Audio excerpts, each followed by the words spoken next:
안녕하세요. 워런 버핏처럼 매일 신문을 박진모와 함께 읽으면서 투자의 고수가 됩시다. 웜의 신박 오늘 10월 23일 수요일 순서 시작하도록 하겠습니다. 오늘 10월 23일은 역사적으로 어떤 일이 있었나 궁금해서 한번 찾아봤었는데요.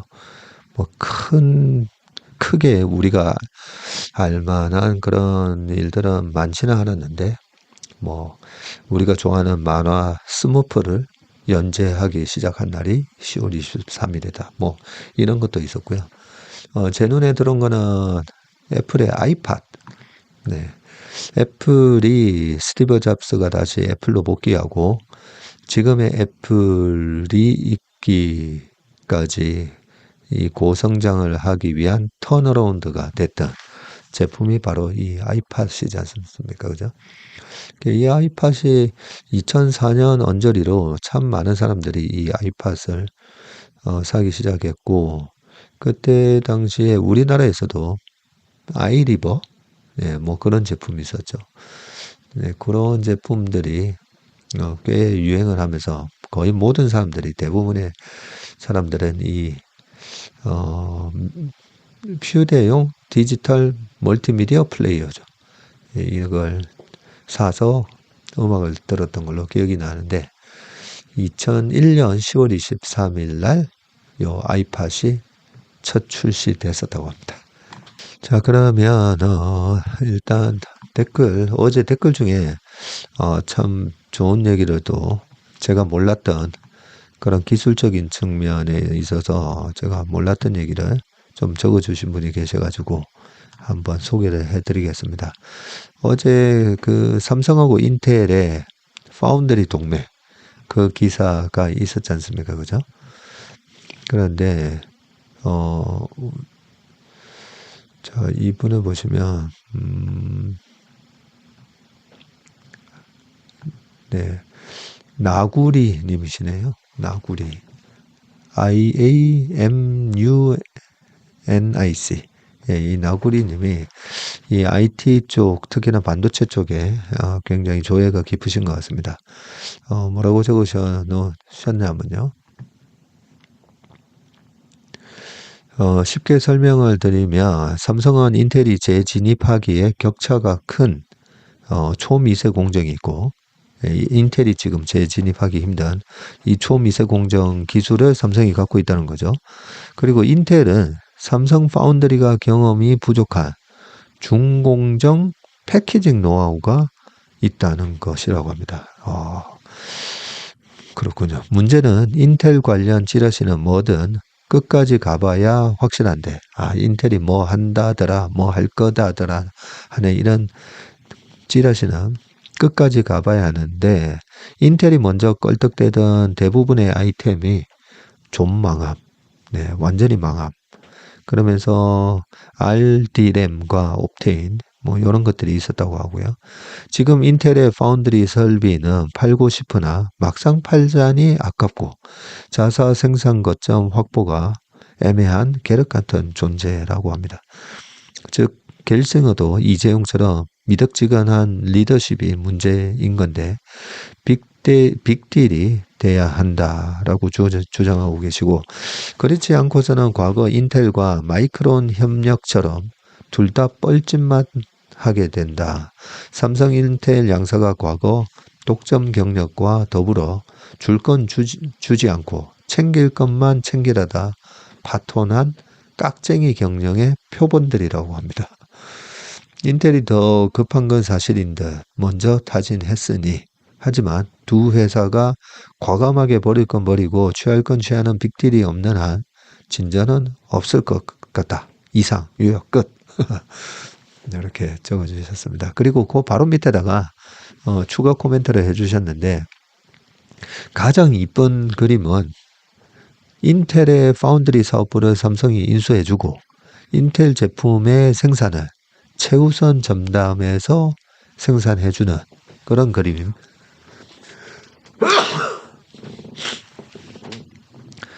인텔이 마탱이가 좀 같기는 했지만 여전히 서버용 CPU의 점유율은 90%가 넘으니까 거죠. 그래서 그런 거 인텔의 제품을 우선적으로 최우선 전담해서 생산해주고 삼성은 독자적인 이 AP 및 시스템 반도체 설계를 아예 포기해버리고 네, 그 삼성 갤럭시 핸드폰에 들어가는 거, 그 퀄컴의 스냅드래곤 안 쓰고 삼성이 직접 개발한 AP를 쓰기도 하고 뭐 안 쓰기도 하고 지금 그런 상황이었잖아요, 그죠? 자, 그걸 과감히 포기하고 네, 시스템 반도체 설계도 포기하고 인텔의 제품을 우선적으로 사용한다는 그림이 나와야 된다. 네. 그래서 파운드리를 아예 삼성이 다 떠오고 시스템 반도체나 이 AP 같은 설계나 이런 거는 인텔한테 밀어주자는 거죠. 자, 그러기에는 이재용이나 겔싱어나 리더십이 부족한 고로 성사되기가 매우 애매하군. 인텔은 과거 마이크론과도 협업을 했었으나 결국 유의미한 결과 없이 지지부진해서 끝났다. 라고 하시면서 그래서 인텔 쪽에서 좀 다급하게 그죠? 최고 경영자 간에 좀 협상을 하자라고 먼저 이 손을 내밀긴 했는데 또 밑에 이렇게 쭉 읽다 보면 많은 분들이 우리나라가 반도체 강국이고 반도체 관련돼서 종사하시는 분들이 주변에 또 많고 직접 종사하시는 분도 아마 계셔서 그런지 저보다는 훨씬 더 기술적으로나 이 삼성에 대해서 냉철한 그런 얘기를 해주시는 분들이 많습니다. 지금 인텔의 시가총액이 우리 염철이 님이 인텔 시총이 130조라고 들었는데요. 이 정도면 삼성에서 사버릴 수도 있을까요? 라고 하셨습니다. 인텔이 지금 마이크론 시총보다도 못하더라고요. 야, 정말 이 세월에 그죠? 시간이 지나면서 까딱 잘못하면 졸면 죽는다 뭐 이런 말도 있는데 야, 시총이 130조입니다. 예, 인텔 시총은 130조로 떨어졌는데 TSMC 시총은 지금 1400조가 돼버렸죠. 참 그 정도로 이 경쟁 우위에서 조금이라도 밀리고 우위에 서고에 따라서 자본주의에서는 냉정하게 평가를 해버립니다. 그죠?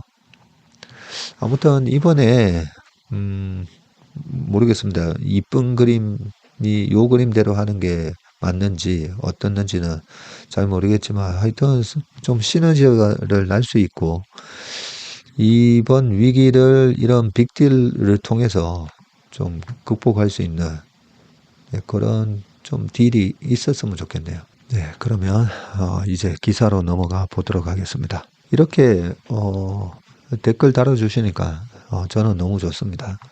신문 기사에서 다루지 못한 좀 더 디테일한 부분들, 그죠? 또 언론이 아무래도 삼성전자로부터 이 광고를 받기 때문에 약간 그런 것도 있잖아요. 예, 정말 써야 될 거 못 쓸 수도 있기 때문에 이렇게 댓글을 통해서 네, 기자분들이 못 쓰는 얘기도 좀 해주시고 하지만 우리 염철희님처럼 나구리님처럼 이렇게 건설적인 거 이렇게 해야 될 거야. 지금 문제는 이렇지만 이런 해결책까지 제시를 해주는 이런 댓글 참 좋습니다. 자, 그 다음 기사 바로 넘어가 보겠습니다. 자, 미국 증시 강세장 끝, 향후 10년 연 3% 수익, 충격 전망이 나왔다고 합니다. 보통 이 하우스별로 좀 베어리시한 하우스들이 있잖아요. 그런데 골드만삭스가 2034년 S&P 수익률 국채보다 낮을 것이라고 해서 골드만삭스 하면 전통적으로 좀 불리시한 그런 하우스고 모건 스탠리가 전통적으로 약간 베어리시한 하우스 그런 저희는 선입관이 있거든요.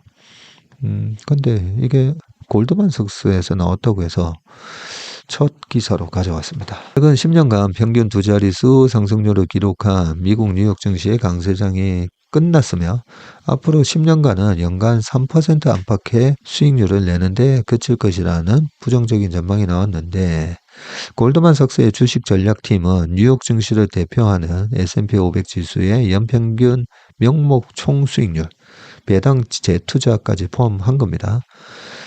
향후 10년간 3% 수준에 불과할 것이라는 내용의 보고서를 냈다. 그러면 배당 수익률을 다 감안을 하면 지수가 거의 못 간다는 얘긴데, 그죠? 이는 S&P 500 지수의 역사적인 장기 연평균 총수익률이 11%에 크게 못 미치는 수준이고요.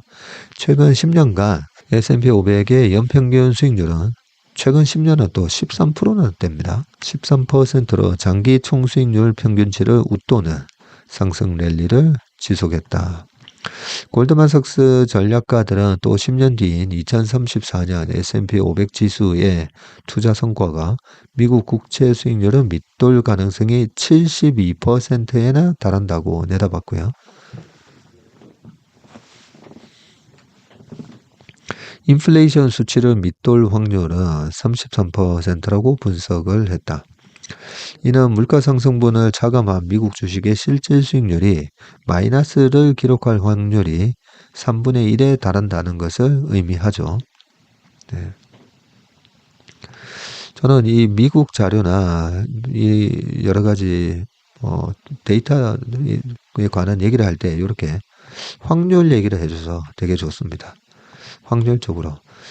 대체로 우리나라 분들은 뭐 얘기할 때 뭐 아니면 도, 너 이거야 저거야.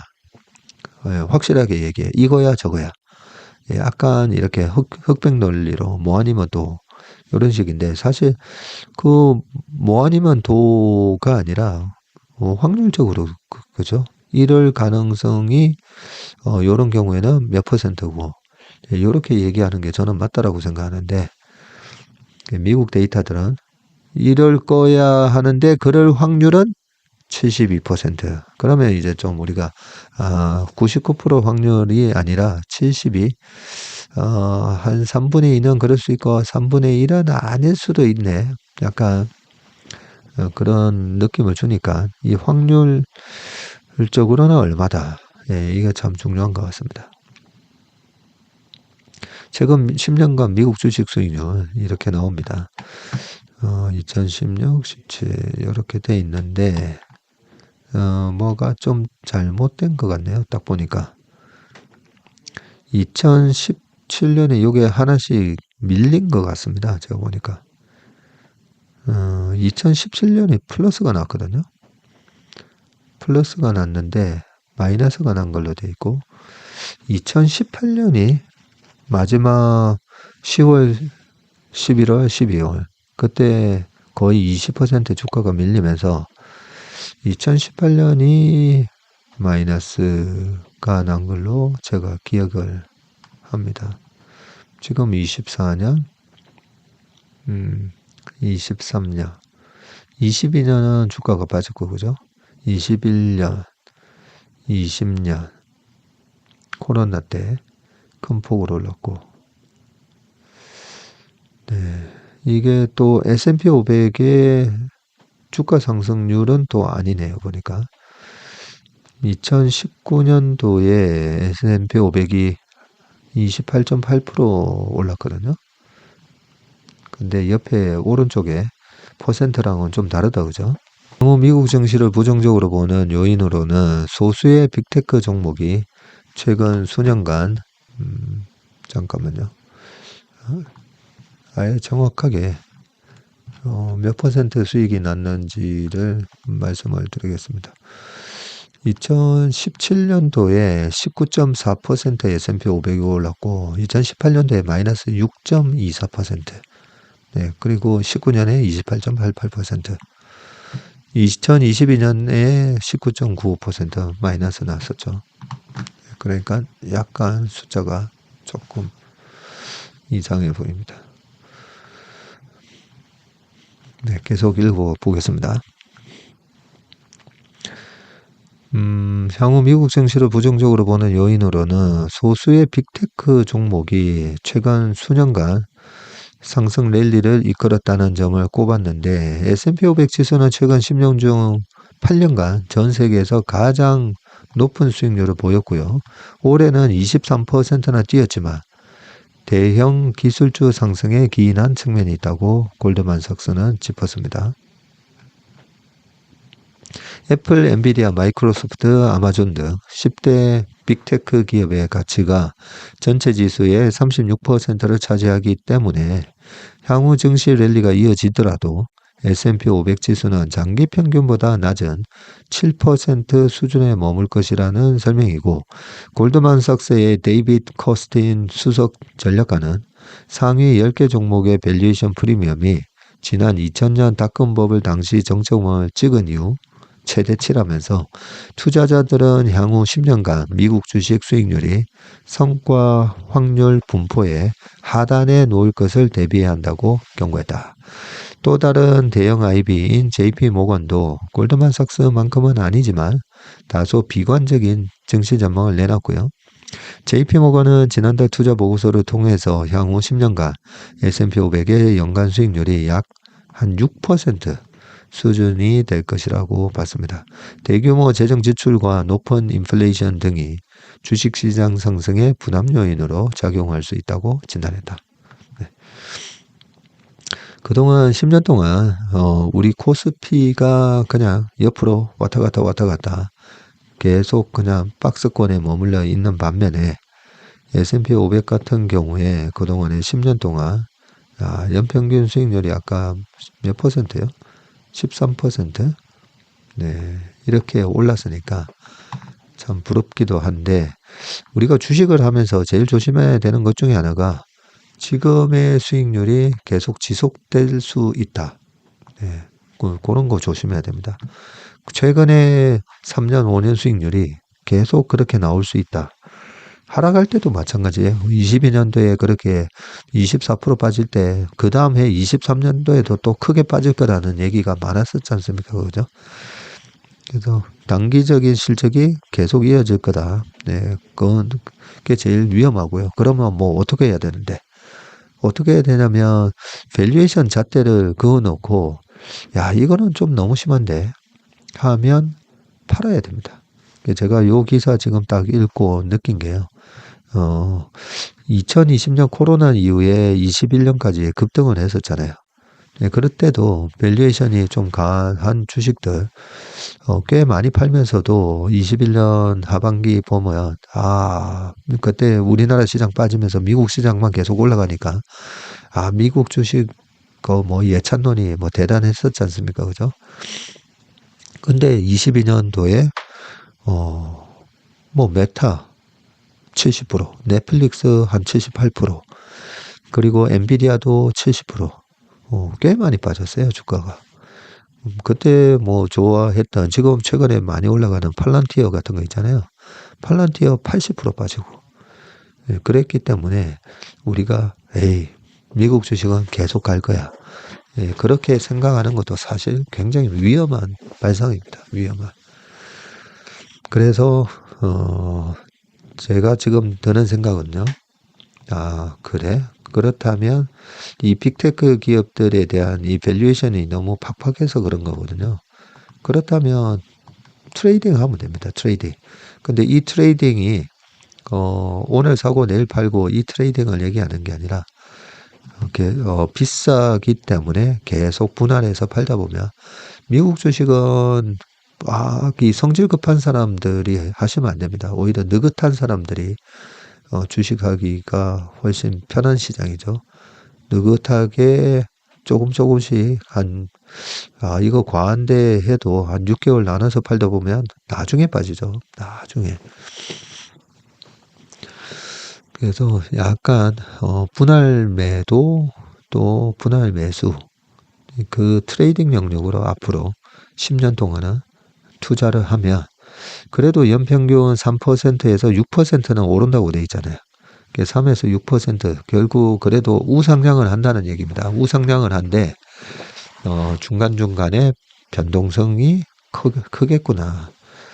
2020년 코로나 이후에 22년, 2년 만에 이렇게 또 주식을 싸게 살 기회를 주다니 하면서 제가 22년도에 연말에 명품 주식을 사서 내년에는 명품백 사세요. 뭐 이런 얘기하고 다녔었는데 그 명품 주식이 그 산업에 있어서 독보적인 지위를 갖고 있는 그런 핵심 우량주들을 말씀드렸었는데 그런 기업들의 밸류에이션이 팍팍하니까 앞으로 2년마다 2026년 되면 또 대통령 2년 차잖아요. 그때 되면 또 한 번 박앤세일을 한 30에서 많이는 50, 60%또 박앤세일을 해주겠구나.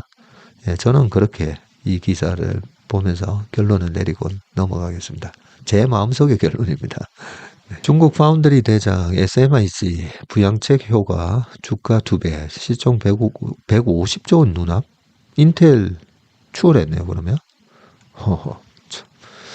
9월 말부터 시작된 중국 증시 반등 국면에서 반도체 업종이 급등하고 있는데 특히 최근 시진핑 주석이 중국식 현대화는 과학기술이 앞장서야 한다고 말하자 상한가 종목이 나오는 등 반도체주가 크게 상승을 했습니다. 중국 최대의 파운드리 업체인 이 SMIC는 2020년 상장 이후 최고가를 경신하며 시가총액 지금 148조 원까지 불어났네요. 이미 추월했네요. 이 SMIC가 중국을 대표하는 이 파운드리잖아요. 파운드리. 네, 파운드리 업체인데 중국은 내수 시장, 중국의 빅테크들이 결국은 TSMC라든지 다른 나라에 못 맡기면 이 SMIC가 거의 뭐 독점하게 되는 구조가 될 거니까요. 시총이 이렇게까지 늘어났습니다.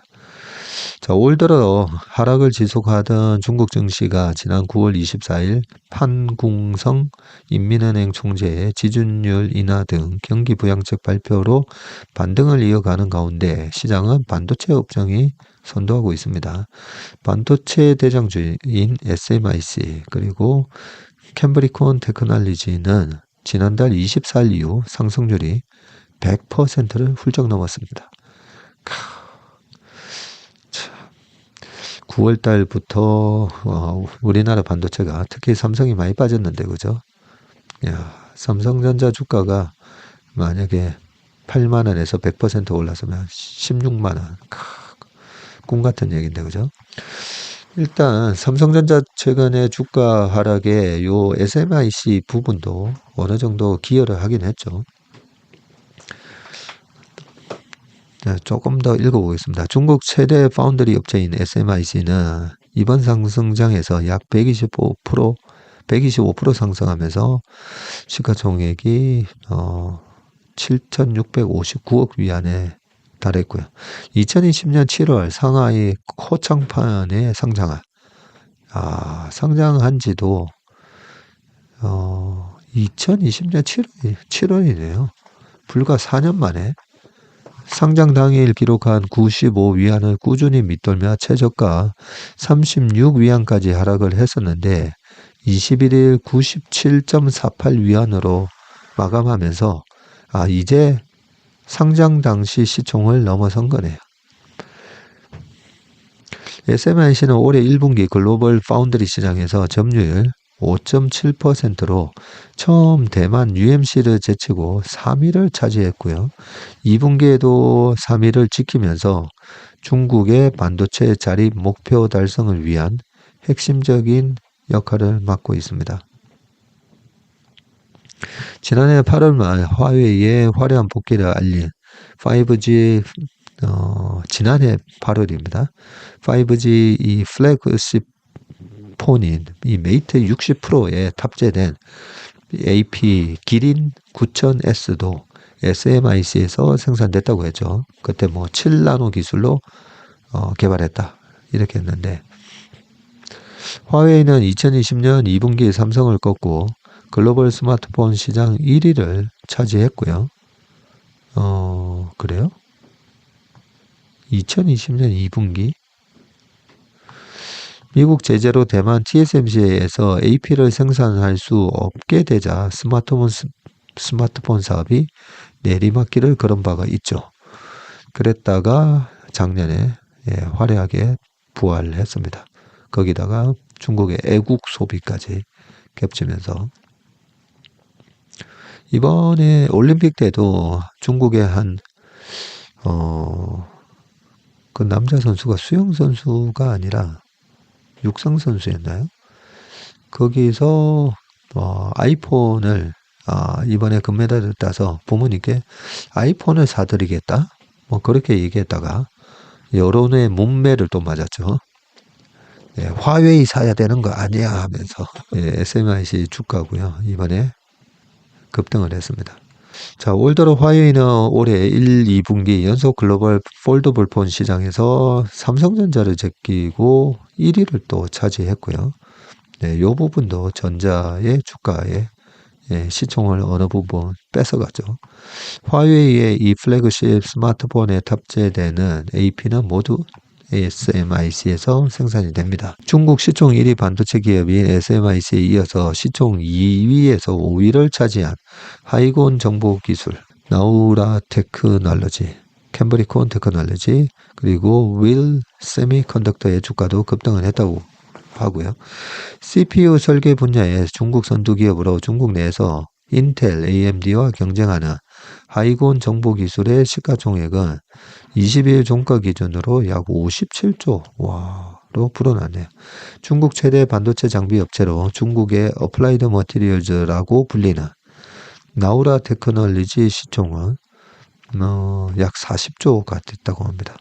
AI 반도체를 개발하는 캠브리콘 테크놀로지, 팹리스 업체인 윌 세미컨덕터의 시총도 각각 34조 그리고 26조 정도를 기록을 했다고 합니다. 여기 사진이 나오네요. 지난 10월 18일 허페이 빈후 과학단지를 시찰 중인 시진핑 중국 주석이라고 되어 있습니다. 특히 지난 18일에는 SMIC가 상한가를 기록하는 등 반도체 주식이 급등을 했고요. 시주석은 중국식 현대화를 추진하려면 과학기술이 앞장서야 하며 반드시 과학혁신을 추구해야 한다고 말한 보도 때문이다라고 하고요. 시주석은 첨단 기술은 구걸하거나 요구해서 얻을 수 있는 것이 아니라 높은 수준의 과학기술에서 자립자강을 이뤄야 한다고 강조를 했습니다. 첨단 기술 분야에서 중국이 가장 취약한 반도체 산업을 두고 한 말이고요. 최근 시진핑 주석이 부쩍 강조하고 있는 신품질 생산력과도 일맥상통하는 내용입니다. 중국 국신증권은 보고서를 통해서 반도체, 우주항공, 스마트 제조 등 첨단 기술이 안정적인 성장과 산업구조 조정이라는 양대 정책 방향에 부합하는 경기 주기와 신품질 생산력이라는 특징을 가지고 있으며 특히 반도체는 가장 유망하게 보는 업종이라고 강조를 했네요.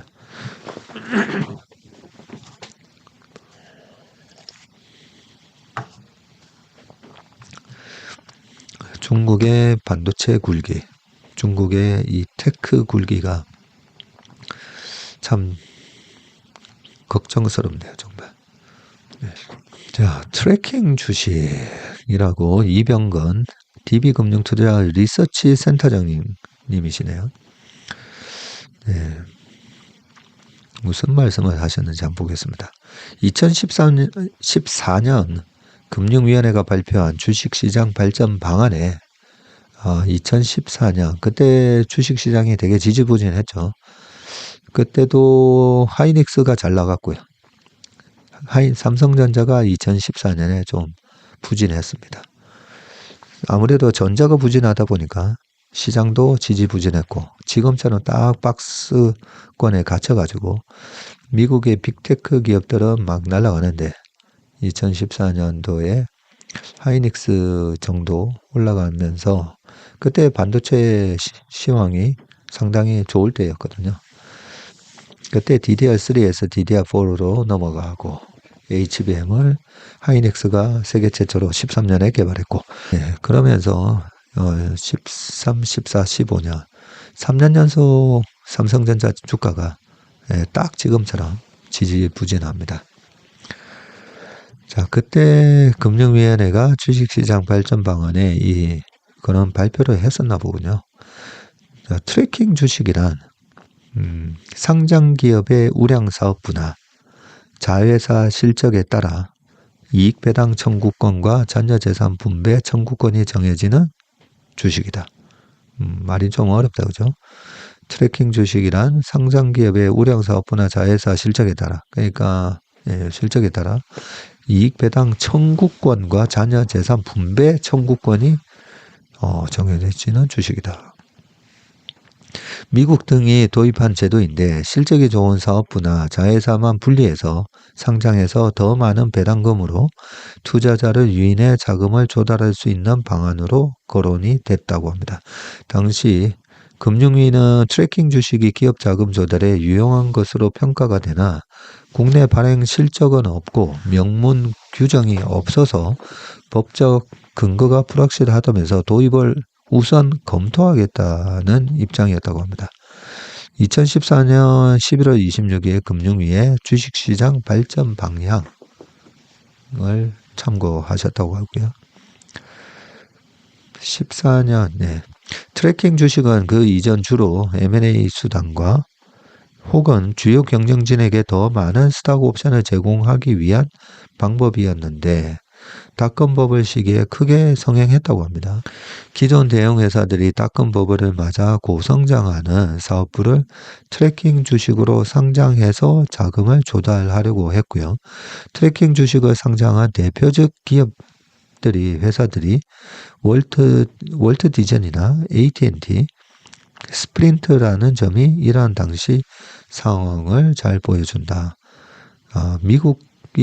미국에서 닷컴 버블 시절에 이렇게 트래킹 주식이 많이 상장을 했었군요. 우리나라의 쪼개기 상장을 얘기하는 것 같다, 그죠? 위키피디아나 퍼블렉시티로 검색을 해보면 상당히 많은 미국 시장의 트래킹 주식 사례를 찾을 수 있는데 거의 대부분 앞에 회사들과 유사한 사례이고 지금도 여전히 트래킹 주식을 활용하는 회사로는 미디어 그룹인 리버티 정도가 언급된다고 합니다. 자, 트래킹 주식을 발행하기 위해서는 당연히 모회사 주주들의 승인을 받아야 하고 상장 이후 모회사에 준하는 엄격한 공시 의무가 따라오는데 위 금융위 자료에 따르면 일본 도쿄 증시의 경우 자회사 연동 배당주만으로 발행을 제한한다고 합니다. 자회사 연동 배당주 우선주인가요, 그러면? 많은 경우 트래킹 주식 발행 자체가 제한되는데 대만증권거래소의 경우 상장 신청 시점에 모회사 및 특수관계인이 70% 이상 보유하고 있으면 상장을 신청할 자격이 없다고 합니다. 트래킹 주식의 80% 내를 모회사가 보유한다는 점을 생각하면 대만에서는 트래킹 주식 상장이 불가능한 셈이다. 개인적으로 트래킹 주식을 처음 접한 것은 CFA 시험을 준비한 2000년 쯤이었는데 저랑 거의 비슷하게 공부를 하셨군요. 2000년 근방에는 아직 한국 기업 집단들의 순환 출자가 문제가 됐을 때고 지금은 사라진 자사주의 마법을 이용한 지주회사 설립이 시작되기도 전이었다. 이직을 준비하면서 자본시장에 대해 공부하던 때라 더욱 관심이 갔고 하지만 이미 미국에서는 회사들이 트래킹 주식을 상장 폐지하고 있었다. 나중에 금융위에서 나온 트래킹 주식 언급을 보고도 지나쳐버렸다. 그 이후 논의가 어떻게 됐는지는 다들 알고 있는 사실이다. 수많은 검토와 입법 과정을 거쳐야 하는 이상 추진한 정책이 모두 실제 적용될 수는 없다. 그런데 우리 주식 시장엔 어쩌면 비슷한 개념이 이미 일반적인지도 모른다. 시가총액 25위 내 대형 종목들을 살펴보면 LG화학은 LG엔솔 지분을 81.84% 보유했고 삼성바이오로직스는 삼성물산과 삼성전자가 74.28%를 갖고 있죠. 포스코홀딩스는 포스코 퓨처엠을 59.7% 보유했고 상위 25개사로 한정하더라도 지분관계의 그물망에 포함되지 않는 회사는 네이버나 KB금융지주, 신한금융지주, HMM 정도로 손에 꼽는. 어쩌면 이제는 트래킹 주식은 지극히 한국적 현상일지도 모르겠다. 혹자는 이 문제를 중복 상장이라고도 하는 것 같다. 결국 우리나라의 이 중복 상장 문제가 미국의 케이스는 어땠는지 그런 거를 쭉 얘기를 해주셨네요. 이 중복 상장에 대한 개념들을 전문가분들도 우리 업계 주식시장에 오래 종사하신 분들도 이게 왜 주주가치를 훼손하는지 좀 잘 모르시는 분들이 많다고 그랬었잖아요. LG엔솔에 대한 물적 분할 이후에 상장 얘기가 나왔을 때 에이 지분 81% 들고 있는데 뭐 그리고 회사에서도 똑같이 우리 81% 들고 있습니다 라고 얘기하면서 이 주주가치를 훼손하는 이유가 한번 잘 보세요. 정말 저희 회사 채슬리가 앞으로 10배, 20배 떼돈을 벌 것 같아요. 떼돈을. 예, 저희 회사는 회사 설립할 때 저희 직원들하고 같이 품바이해서 우리 회사가 성장하면 저희 직원들도 주주로서 수익을 같이 공유할 수 있고 향유할 수 있도록 그렇게 했는데 자 10배, 20배 성장할 것 같은데 굳이 자금을 좀 더 들여서 여기서 사무실을 인력을 2배로 뽑아가지고 2배로 뽑으면 10배가 성장하는데 좀 더 빨리 앞당길 수가 있고 10배가 한 20배 될 수도 있어요. 자 그러면 그 자금을 내부적으로 조달할 수 있으면 그냥 내부적으로 조달하는 게 맞잖아요. 그리고 20배, 10배, 20배 성장을 할 거니까 야 우리 돈이 한 10억만 좀 더 투자를 하면 좋을 것 같은데 어떻게 하지? 어떻게 하면 좋은가요? 주주들 입장에서는 저희가 그러면 조금씩 더 한 5천만 원씩 돈 더 내죠. 예, 이게 맞잖아요. 그런데 20배 성장하는데 기존 주주들 직원들한테 안 물어보고 외부에서 조달을 하면 그동안에 LG엔솔도 LG화학이 품고 있으면서 지금의 세계 최고의 경쟁력을 갖기까지 거의 20년을 LG화학 케미칼에서 이 돈을 번 돈으로 키운 거거든요. 네, 그런데 외부에서 자금을 조달을 해버리고 물적 분할해서 떨어져 나가 버리는 거예요.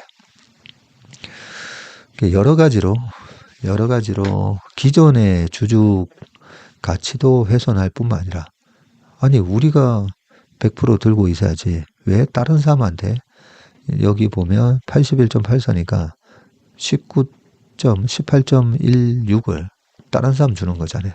아니 앞으로 성장하는데 왜 아니 돈이 필요해서 투자를 하려고 아니 투자하려면 그냥 우리 주주들한테 얘기해도 우리가 돈 얼마든지 할 수 있는데 그런 거잖아요. 그렇게 해서 돼야 되는데 이렇게 물적 분할을 해서 상장하는 이유는 있습니다. 그죠?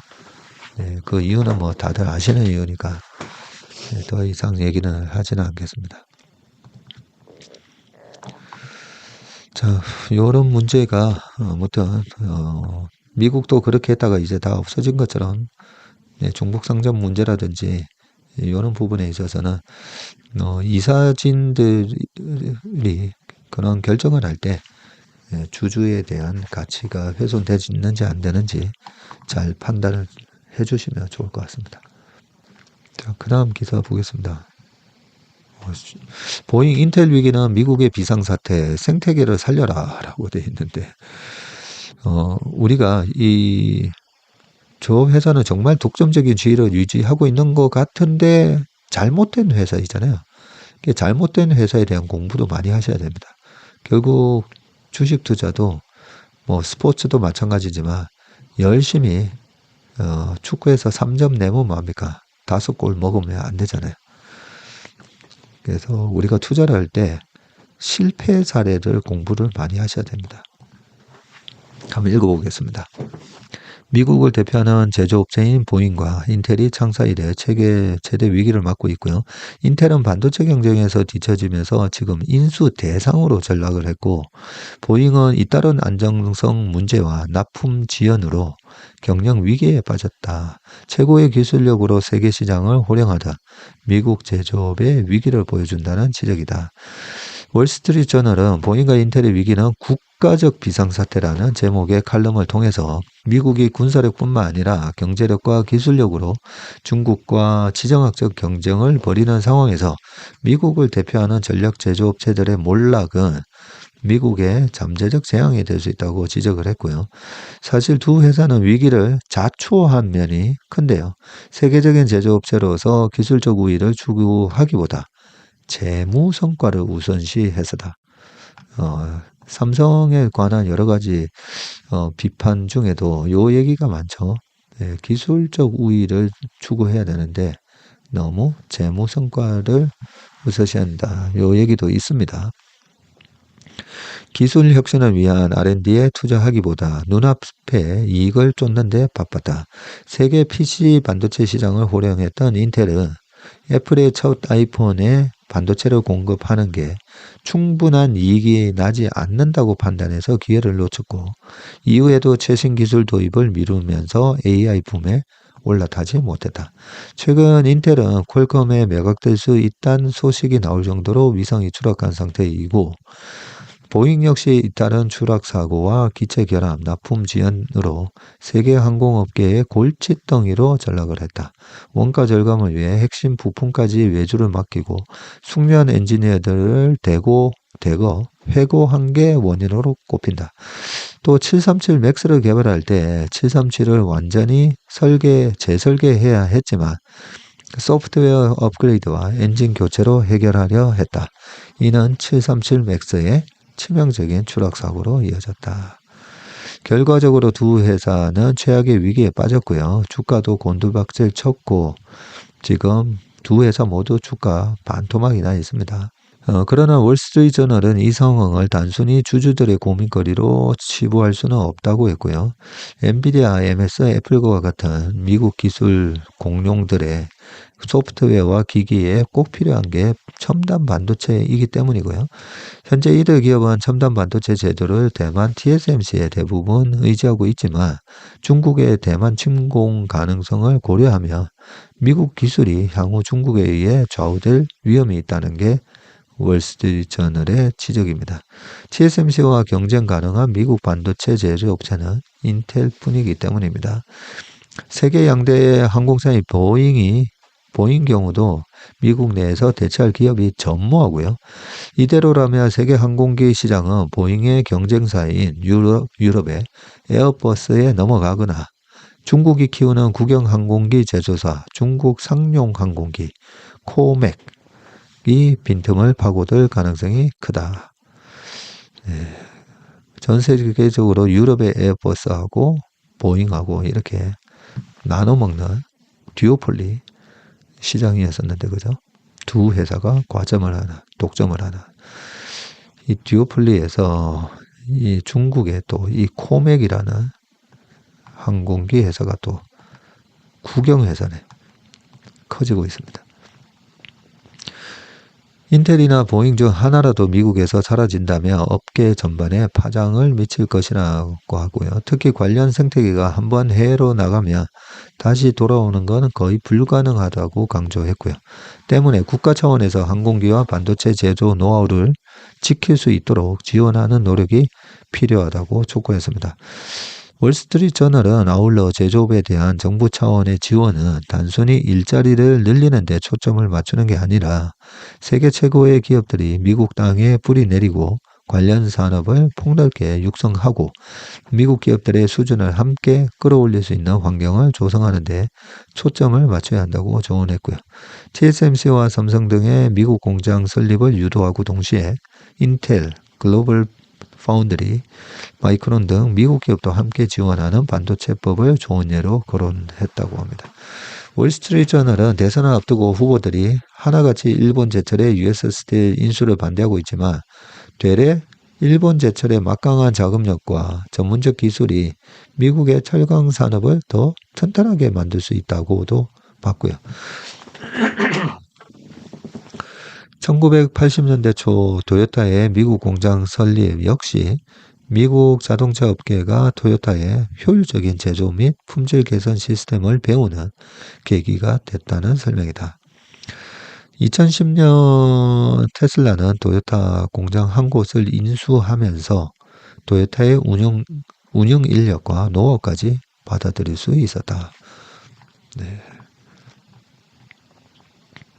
이걸 보면 어떻게 보면 이번에 인텔이 계속 AP나 시스템 반도체 설계 및 이런 거 하고 파운드리는 진짜 삼성한테 줘서 미국 입장에서도 이 TSMC에 대한 지나친 의존도를 자꾸 낮추려고 하잖아요. 지금 최선단 공정은 TSMC의 점유율이 90%가 넘다 보니까 그게 굉장한 미국 국가적인 리스크이기도 합니다. 그래서 이 삼성한테 이 주어진 여건은 나쁘지 않거든요. 그죠? 이 파운드리에서의 수율을 올리는 그런 기술적으로 다시 전영현 회장이 얘기했던 것처럼 부회장이 얘기한 것처럼 기술적인 우위의 복원. 네, 이 복원만 되면 지금 삼성은 크게 점프할 수 있는 여건이 형성되어 있는 상황입니다. 위기와 기회가 공존하고 있다 그죠. 그랬을 때 저도 이 보잉하고 인텔을 보면 그냥 읽다 보면 경영진 최고 경영진이 잘못하고 있다라는 생각이 들잖아요. 겔싱어도 그렇고 보잉도 벌써 737 관련해서 여러 번의 문제가 있었는데 최근에 문짝 떨어지는 또 문제도 발생하고 이 관리 시스템이 잘못되어 있구나. 그 뻔히 잘못되어 있는 걸 고치지를 못하고 있는 거잖아요. 리더십의 문제입니다. 그리고 아까 재무적인 이익보다는 기술적인 우위. 이거는 총수가 해줘야 되는 거죠. 총수가. 그래서 이병철 회장님이 옛날에 우리 반도체 질러 모두가 다 반대할 때 질러 괜찮아. 당장 한 몇 년 동안 발생하는 손실은 질러라고 한 내가 책임질게 이거잖아요. 그래서 약간 그런 리더십을 이번에 한번 DNA가 있기 때문에 발휘하실 수도 있지 않을까 생각합니다. 자, 시간이 많이 지나가고 있는데요. 이 두 가지 기사 빠르게 보겠습니다. 공개매수 D-1 반전 모멘텀 찾은 고려아연. 어떤 분이 또 고려아연으로 이번에 20% 수익 내고 나왔습니다 하면서 어제 감사히 또 댓글도 해주셨기 때문에 경영권 분쟁은 앞으로 더 많아질 가능성이 높다고 했잖아요. 그래서 이 경영권 분쟁이 어떤 식으로 이루어지는지 약간씩 다릅니다. 한진칼 경우 다르고 LG도 지금 구강모 회장과 그 양 어머니하고 문제가 있죠. 그 보면 약간씩 이 경영권 분쟁은 다릅니다. 다른데 어떤 식으로 지난번 SM도 마찬가지였고 어떤 식으로 경영권 분쟁이 되는지를 조금 공부를 계속 해두시면 투자할 때 이 이벤트 드리븐으로 써먹을 수가 있습니다. 자, 자사주 공개 매수 마감 하루 전날 국민연금과 MBK 영풍의 공개 매수 적법성을 거론한 것은 이후 벌어질 주주총회 이사회에서의 결전을 염두에 둔 조치로 해석이 된다. 고려아연은 국민연금 7.83%에 기대를 걸고 있는데 김태현 국민연금 이사장이 지난 18일 국회 보건복지부 국정감사에서 고려아연 경영권 분쟁과 관련해서 내부 절차에 따라 의결권을 행사하겠다면서 장기적 수익률 제고 측면에서 판단해야 한다고 말을 했고요. 또 위탁 운용사로 선정된 MBK가 국민연금이 주요 투자자로 있는 고려아연 경영권 분쟁에 개입 시도가 적절한가라는 질의에 국민연금 자금이 적대적 인수 합병을 통한 경영권 쟁탈에 쓰이는 건 바람직하지 않다고 했고요. 단기적인 가치 창출을 우선으로 하는 사모펀드 MBK와 거리를 둔 게 아니냐는 게 고려아연 측의 시각이라고 하면서 고려아연의 박기덕 대표는 믿고 기다리겠다. 뭐 이런 얘기하고 지금 최 회장 측이 33.99, 34%라고 보면 되고요.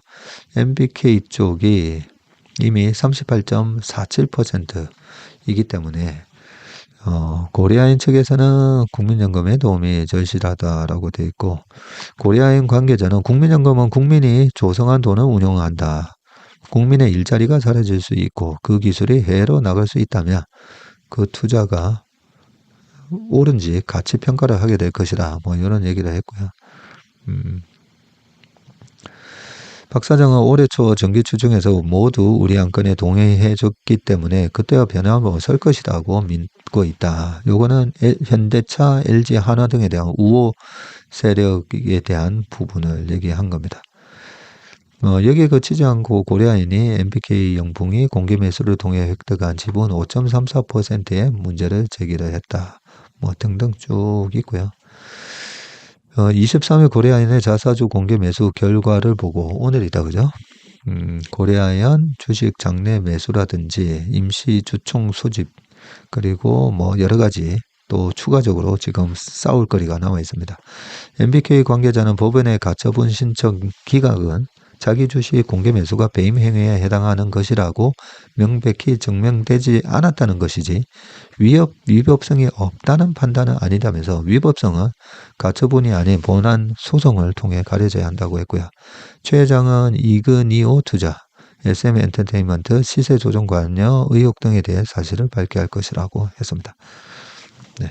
최근에 이제 정치권에 계신 분들이 뭐 이쪽 편 저쪽 편 들어주고 하면서 또 국민연금에도 아마 뭐 이렇게 저렇게 요구할 가능성도 있어 보이기는 한데 국민연금이 해야 될 방안은 지금 보면요. 이 고려아연이 이번에 이 높은 가격에 자사주 매수한다라고 했잖아요. 사실 여기 위법성 여부라고 뭐 증명이 되고 안 되고 하는데 그냥 간단하게 생각해봐도 경영권 방어를 위해서 저 높은 가격에 자사주를 저렇게 높은 가격에 회사 돈이잖아요. 회사 돈을 지금 경영권 분쟁 이슈로 인해서 주가가 빵 올라가 있는데 거기서 사서 저걸 속아가겠다. 저는 그 자체가 아니 그렇게 주주 가치를 제고하기 위한 거다라고 하면 그 전에 진작했었어야죠. 그 전에 진작했었어야 되는데 우리나라 중기업, 대기업, 뭐 우리나라 기업들이 다 지금 비슷한 상황이라고 저는 생각합니다. 그래서 나중에 경영권 분쟁이 생기고 나서 내 편 들어주세요가 아니라 지금부터도 주주가치 나중에 주주들이 저분은 저 경영진은 주주가치를 위해서 그동안에 경영을 한 분이기 때문에 우리는 저쪽에다가 손을 들어줄 거야 가 될 수 있도록 미리 하셔야 됩니다. 자, 마지막 기사 K푸드 바람 타고 유럽 향하는 식품기업 통관 리스크 주의보라고 돼 있어서 뭔가 봤더니 K푸드 인기를 발판 삼아 국내 식품기업들이 그동안 불모지로 여겨졌던 유럽 시장 공략에 박차를 가하고 있고요. 세계 3대 식품 박람회로 꼽히는 CR8에 국내 식품 기업들이 대거 참가를 했고 돼 있는데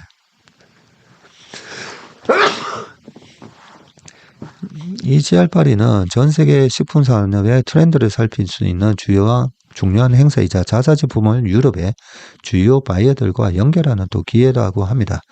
특히 유럽은 그동안 국내 식품기업이 개척하지 못한 신흥시장이라는 점에서 매력이 있고 K푸드의 인기에 힘입어 신규 진출에 최적기라는 게 기업들의 판단인데 유럽이 전 세계에서 식품 규제가 가장 엄격한 지역 중에 하나라고 합니다. 공통적으로 유럽은 일반 식품법 규정을 준수해야 하는데 원료의 추적성이 관건이고요. 제품 생산부터 소비까지 식품의 출처와 이동 경로를 명확하게 추적할 수 있도록 근거를 마련해야 된다고 합니다. 그리고 국가별 식품 규제도 준수해야 되고요. 영국은 글루텐, 유제품, 견과류 등 알레르기 유발 성분에 민감하고 반드시 라벨에 표시해야 되고, 프랑스는 또 유전자 변형 식품에 강력한 규제를 또 적용을 한다고 합니다. 포장재 환경 규제도 강화되는 부분이고, 유럽은 보면 EU에서 허가를 받아야 되고, 미국의 FDA 같으면 유럽은 C인가 뭐 있잖아요. 그런데 또 국가별로 또 다른 또 규정이 있을 수가 있기 때문에 이렇게 통관 거부 사례 이런 것도 있기 때문에 잘 보고 진출해야 된다. 예, 여기를 한 기사입니다. 대장금이 있었던 2003년 4년도에 대장금이 아시아 전체를 완전히 이영애 씨의 대장금 드라마가 영향을 줬고, 그러고 나서 우리나라 주가가 2005년도에 큰 폭으로 올라갔었거든요. 그래서 이번에 흑백 요리사 뭐 이런 것처럼 우리나라의 음식료가 먼저 치고 가면 반드시 그 다음에 우리의 그 음식료에 있는 어떤 후광 효과, 메이드 인 코리아에 대한 그런 긍정적인 효과가 있으면서 또 주식시장이 좋았던 기억이 나기 때문에 이번에도 그런 비슷한 모멘텀이 우리나라 음식료 K푸드를 통해서 주식시장에 확산되기를 한번 기원해 보겠습니다. 네, 오늘 웜의 신박은 여기까지 하겠습니다. 함께해 주신 여러분 고맙습니다.